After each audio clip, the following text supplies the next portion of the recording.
हाय। आज की क्लास में हम सीखेंगे कि वैम्प सर्वर कैसे इंस्टॉल करेंगे। वैम्प सर्वर एक एप्लीकेशन है जिसको हम वर्डप्रेस या कोई भी पीएचपी एप्लीकेशन इंस्टॉल करने के लिए यूज़ करते हैं। अभी जो हमारी वर्डप्रेस की मास्टर क्लासेस चल रही हैं डे बाय डे, इसमें सभी लोगों को प्रॉब्लम आ रही थी, इवन मुझे खुद को भी, कि क्योंकि हम लोग जैम्प यूज़ करते थे। तो जब भी हम कोई सॉफ्टवेयर बनाते हैं या कोई पीएचपी का कोई भी ऐसा एप्लीकेशन जो हम पीएचपी में यूज़ करते हैं, पीएचपी के साथ यूज़ करते हैं या माइस्क्ल के साथ यूज़ करते हैं, जैसे वर्डप्रेस हो गया या कोई अदर एप्लीकेशन हो गए जो हम लोकल सिस्टम पे चला सकते हैं, तो उसके लिए हम लोकल पर अपने कंप्यूटर पर एक अपना खुद का सर्वर बनाते हैं जिसको ऑफलाइन या लोकल सर्वर बोलते हैं, जिसके लिए हम जैम्प या वैम्प यूज़ करते हैं। तो जैम्प अभी हमने इंस्टॉल किया तो सभी को प्रॉब्लम आ रही थी, तो उस प्रॉब्लम को सॉल्व करने के लिए आज हम सीखेंगे वैम्प कैसे इंस्टॉल करेंगे और कैसे हम उस पे अगर कोई इशू आता है कैसे डिबग करेंगे और उसमें कैसे वर्डप्रेस इंस्टॉल करेंगे। तो प्लीज़ इसको अच्छी तरह से देखिएगा। अगर कोई कहीं कहीं कोई आपको डाउट है तो प्लीज़ कमेंट करिएगा। तो हम गूगल पे चले जाएंगे सबसे पहले और वहाँ से टाइप करेंगे वैम्प सर्वर। जैसे ही वैम्प सर्वर आ जाएगा आप देखेंगे 3 आपको ऊपर नज़र आएंगे। तो सबसे पहले आपको तीसरे नंबर पर क्लिक करना है, ध्यान से देखिएगा, वैम्प server dot aviatekno dot net, इस पर क्लिक करेंगे। ठीक है, जैसे हमने इस पे क्लिक किया आपको इस तरह का स्क्रीन आ जाएगा। अब यहाँ पर ध्यान से सुनिएगा करना क्या है। सबसे पहले आप इस वाले पैकेज को इंस्टॉल कर लेना। मैंने तो ऑलरेडी इंस्टॉल कर रखा है, अपने डाउनलोड फोल्डर में आप देखेंगे यहाँ पर ऑलरेडी मैंने इंस्टॉल कर रखा है ये चीज़ें। ठीक है, तो ये आ जाएगा आपका लगभग 350 MB का होगा। इसके बाद आपको चेक करना है, जब आप इसको डबल क्लिक करके रन करेंगे तो मे बी एरर आए। तो एरर आएगा जिसके कंप्यूटर में विजुअल बेसिक C++ पैकेज नहीं होगा। तो उसके लिए क्या करना है, आपको ध्यान से सुनिएगा, आपको ये VC डबल प्लस पैकेज पे क्लिक करना है। जब आप क्लिक करेंगे तो आपको देखना है कि आपका कंप्यूटर 86 बिट का है या 64 बिट का है। कैसे जानेंगे, आप अपने माई कंप्यूटर पे जाइए, माई कंप्यूटर पे जाकर राइट क्लिक करना है। जैसे राइट क्लिक करेंगे आपका जो पॉपअप आ जाएगा वहाँ पे आप देखेंगे आपको यहाँ सिस्टम टाइप आएगा। सिस्टम टाइप में आप यहाँ पे देखेंगे आपके कंप्यूटर का बिट साइज़ क्या है। तो मेरा 64 है। तो अब हम चलते हैं वापस वहाँ पर। तो आप देखिए 64 है, तो आपको यहाँ पर जो ये पहला है नंबर 1, इसको आप इंस्टॉल कर लीजिएगा या आप सबसे लेटेस्ट वाला पैकेज इंस्टॉल कर लीजिएगा। इसको इंस्टॉल करने के बाद, या अगर आप 86 का होगा तो आप इसमें से जो आपका सूटेबल होगा उसको इंस्टॉल कर लीजिएगा। मैंने देखिए ये इंस्टॉल किया है वैम्प सर्वर का, ये VC रीडायरेक्ट X86 EXE। मेरा 64 बिट पे काम नहीं कर रहा था तो मैंने 86 बिट का इंस्टॉल कर किया। तो आप इसको बैक एंड फोर्थ करके चेक कर लीजिएगा which one is working for you. जब आपका वर्डप्रेस जब ये चीज़ें आपका इंस्टॉल हो जाए, अब आपको क्या करना है, जहाँ पर आपका जो ये वैम्प इंस्टॉल हुआ है, डाउनलोड हुआ है, वहाँ पे जाएंगे, डाउनलोड फोल्डर में आएगा। आप देखिए यहाँ पर आप इसको डबल क्लिक करेंगे।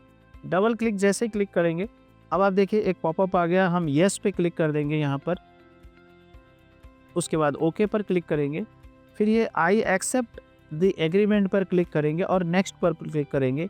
फिर ये इंस्ट्रक्शन दे दिया कि अगर कहीं कोई इशू है तो कैसे करना है, जैसे VC++ कैसे इंस्टॉल करना है, ये सारी चीज़ें आपको रूट में करना है, कहाँ करना है। तो हम नेक्स्ट करते हैं। हम अभी इसको यहाँ पर हम दे देते हैं लोकेशन। हम यहाँ पर D ड्राइव में भी ले जा सकते हैं इसको, जैसे मैंने D ड्राइव दे दिया यहाँ पर। ठीक है, या अभी हम C ड्राइव में करके आपको दिखाते हैं। नेक्स्ट किया और आप फोल्डर का नाम भी चेंज कर सकते हैं। अब हम यहाँ पर, और मैंने नहीं चेंज किया और करना भी नहीं, आराम से जब ऐसे काम चलता है। तो उसके बाद हम थोड़ा सा वेट करेंगे, पूरा पैकेज इंस्टॉल हो जाएगा, फिर हम नेक्स्ट देखेंगे आगे क्या करना है। अब आप देखेंगे एक पॉपअप आ गया, इंस्टॉलेशन हो गया। अब ये कह रहा है कि आप कौन सा ब्राउज़र यूज़ करेंगे।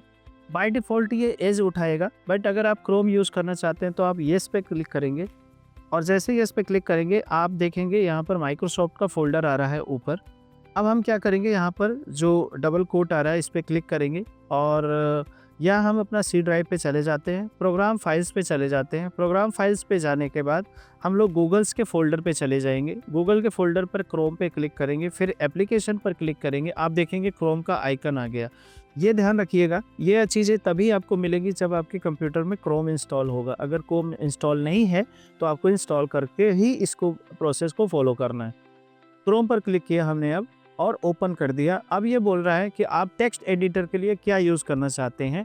तो जनरली लोग VC अपना नोटपैड यूज़ करते हैं, अलग अलग एडिटर होता है, तो हम अभी नोटपैड ही रहने देते हैं। येस कर दिया हमने। अब हम इसको ओपन करेंगे और ये देखिए हमारा वर्डप्रेस लगभग जो है सॉरी वैम्प जो है लगभग हमारा इंस्टॉल हो चुका है। अब हम नेक्स्ट प्रोसेस फॉलो करेंगे। आपके सामने जो ये पॉपअप आ गया इसका मतलब है कि हमारा सब कुछ रेडी है और ये थोड़ा सा इंस्ट्रक्शन दिया है। तो आपको जो स्टार्ट मेन्यू है जहाँ पे आपका क्लॉक व्यू आता है वहीं पर एक वैम्प का आइकन आ जाएगा ऑटोमेटिक। अब जो वो आइकन आएगा तो ये बोल रहा है कि जब आप उस पे आइकन पे क्लिक करोगे तो आपको क्या करना है, स्टार्ट ऑल सर्विसेज पर क्लिक करना है। मान लीजिए इस स्क्रीन पे आप नहीं देख पाते हैं तो आपको मैं बता देता हूँ। आपको अपने स्टार्ट मेन्यू में जाना है, नीचे जहाँ पर टाइम आता है, जहाँ पे सारे एप्लीकेशन आते हैं, वहाँ पर आपको ये आइकन दिखेगा डब्लू की तरह और जब आप उस पे क्लिक करेंगे तो एक पॉपअप आएगा, उस पे आपको स्टार्ट ऑल सर्विसेज पे क्लिक करना है। जैसे आप उस पे क्लिक करेंगे तो ये ऑटोमेटिक ग्रीन हो जाएगा। पहला आएगा रेड, मतलब कोई भी सर्विस ऑन नहीं है, मतलब माई या लोकल होस्ट सर्विस ऑन नहीं है। अगर आपका येलो आ गया, येलो आ गया या ऑरेंज आ गया तो उस केस में इसका मतलब है कुछ सर्विसेज रेडी है, कुछ नहीं है। आपको ध्यान रखना है कि ग्रीन होनी चाहिए, तो थर्ड स्टेज पे ग्रीन होगा और नेक्स्ट कर देना है। उसके बाद फिनिश कर दिया हमने यहाँ पर। अब क्या करना है, हमें अपना स्टार्ट मेन्यू में जाना है या हम सर्च मारते हैं वैम्प, हमें उसको ओपन करना है, क्लिक करना है वैम्प सर्वर पर। जैसे हमने क्लिक किया थोड़ा सा रुकेंगे और आप देखेंगे जहाँ पर आपका टास्क बार आता है नीचे, ठीक है, वहाँ पर आप देखेंगे जहाँ टाइम आएगा आपका वहीं पे एक एरो बटन आ जाएगा। मे भी इस स्क्रीन में आपको ना दिखाई दे रहा हो तो आप देखेंगे यहाँ पर जब मैं क्लिक करूँगा, अगर आप देख पा रहे हो तो यहाँ पर रेड आइकन आ रहा है, वैम्प server none of the services running. ठीक है, हम इस पर क्लिक करेंगे। ठीक है, राइट क्लिक कर सकते हैं या डबल क्लिक आप वैसे ही कर सकते हैं। ठीक है, फिर ये बोलेगा अगर नहीं भी स्टार्ट का ऑप्शन आएगा तो रिफ्रेश पर क्लिक कर देंगे और फिर से हम इस पर क्लिक करेंगे। अब आ गया हमारा स्टार्ट ऑल सर्विसेज स्टॉप, तो हम स्टार्ट ऑल सर्विसेज पर क्लिक करेंगे और फिर से चेक करेंगे कि ग्रीन हुआ कि नहीं। अभी हमारी केवल वन सर्विस ऑन हुई है, जब सारी सर्विसेज ऑन हो जाएंगी ग्रीन हो। अब ये हमारा ग्रीन हो गया। जैसे ग्रीन हो जाएगा हम वापस जाएंगे अपने ब्राउज़र पे और लोकल होस्ट टाइप करेंगे। लोकल होस्ट टाइप करने के बाद आप देखेंगे कि आपको वैम्प का एक विंडो दिख के आ जाएगा। इसका मतलब है कि हमारा ये वैम्प रेडी है यूज़ करने के लिए। नेक्स्ट विंडो में हम जाएंगे, लोकल होस्ट चेक करेंगे कि PHP माई एडमिन चला कि नहीं, क्योंकि डेटाबेस के लिए हमें PHP माई एडमिन चाहिए होगा। तो लोकल होस्ट करके स्लैश करके PHP माई एडमिन कर देंगे और एंटर मारेंगे। आप देख रहे हैं ये हमारा ये भी ओपन है। तो यहाँ पे by default user name root आ गया, पासवर्ड को छोड़ देंगे। अगर रूट नहीं आता तो आप लिख देना है। फिर आप लॉगिन पर क्लिक करेंगे। जैसे ही लॉगिन पर क्लिक करेंगे PHP माई एडमिन का पूरा आपका डैशबोर्ड आ जाएगा, जहाँ पर आप अपना डेटाबेस क्रिएट करेंगे। अब हम वर्डप्रेस को इंस्टॉल करना सीखेंगे। तो हमने ऑलरेडी wordpress.org से वर्डप्रेस डाउनलोड कर रखा है, जैसे हम ज़ैम्प वगैरह में करते थे। पिछली क्लासेस में हमने कई बार बताई है, अगर आपको नहीं आता तो आप वहाँ से सीख सकते हैं।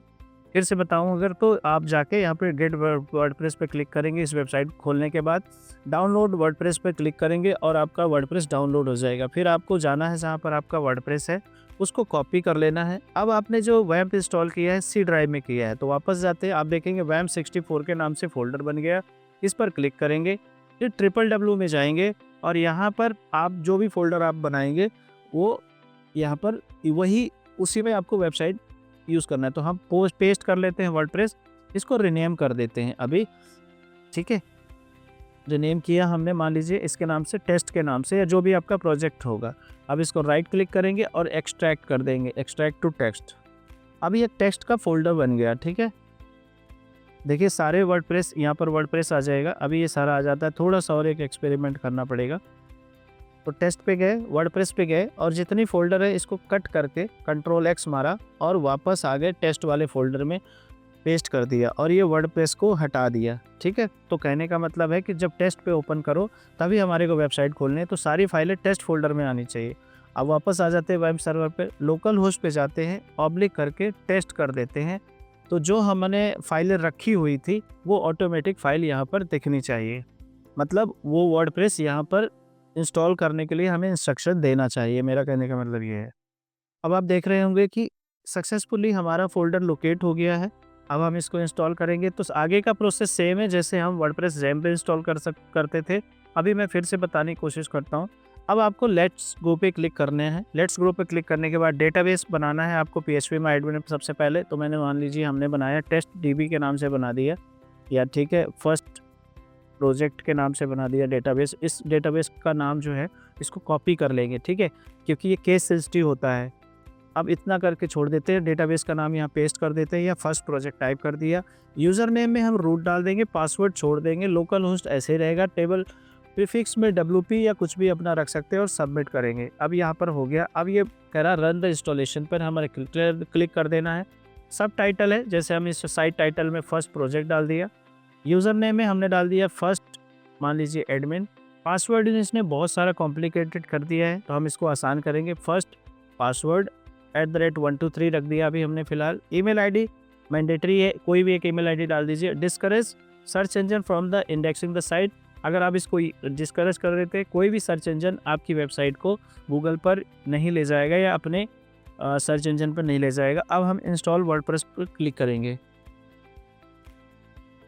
अब आप देखेंगे कि हमारा वर्डप्रेस इंस्टॉल हो चुका है। हम लॉगिन पर क्लिक करेंगे और साथ के साथ हम क्या करेंगे, इसको पूरे यूआरएल को कॉपी करके नए विंडो पर ले जाएंगे और इसको हटा के डस्ट टेस्ट करके एंटर मारेंगे। चेक करेंगे कि वर्डप्रेस हमारा इंस्टॉल हुआ कि नहीं। तो आप देख रहे हैं कि पहला जो स्क्रीन होता है वो आ गया है, फर्स्ट स्क्रीन हमारे फर्स्ट प्रोजेक्ट का।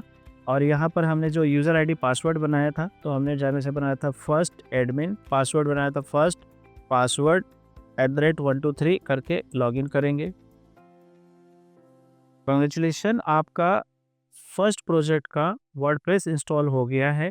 आप इसको अच्छे से यूज़ करें। आप जैसे ज़ैम्प पे यूज़ करते थे वैसे वैम्प पे यूज़ करेंगे। It's very user friendly, light weight. अब जब आप दोबारा आएंगे अपने कंप्यूटर पे तो सेम आपको रिस्टार्ट करना है, सर्च करना है वैम्प और इस पर क्लिक कर देना है और स्टार्ट कर देना। बाकी का प्रोसेस सेम है। इफ़ स्टिल अगर आपको कहीं कोई प्रॉब्लम आती है तो आप कमेंट करिएगा। आप बेधड़क मुझसे पूछ सकते हैं यहाँ पर या ग्रुप में, और मैं आपकी पूरी हेल्प करूँगा।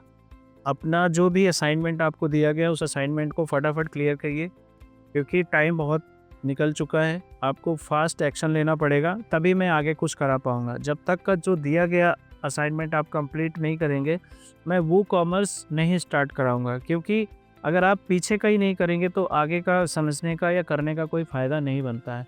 तो आई होप कि ये चीज़ें क्लियर हो गई होंगी। अब आपको ज़ैम्प की प्रॉब्लम से निजात मिल गई होगी और आप इसको स्टार्ट करेंगे और इसको करिए positively and then you give me feedback. और फिर उसके बाद हम आगे वूकॉमर्स पे करेंगे, फिर शॉपिफाई और अदर प्रोजेक्ट्स पे काम करेंगे। अभी के लिए इतना ही। Thank you so much.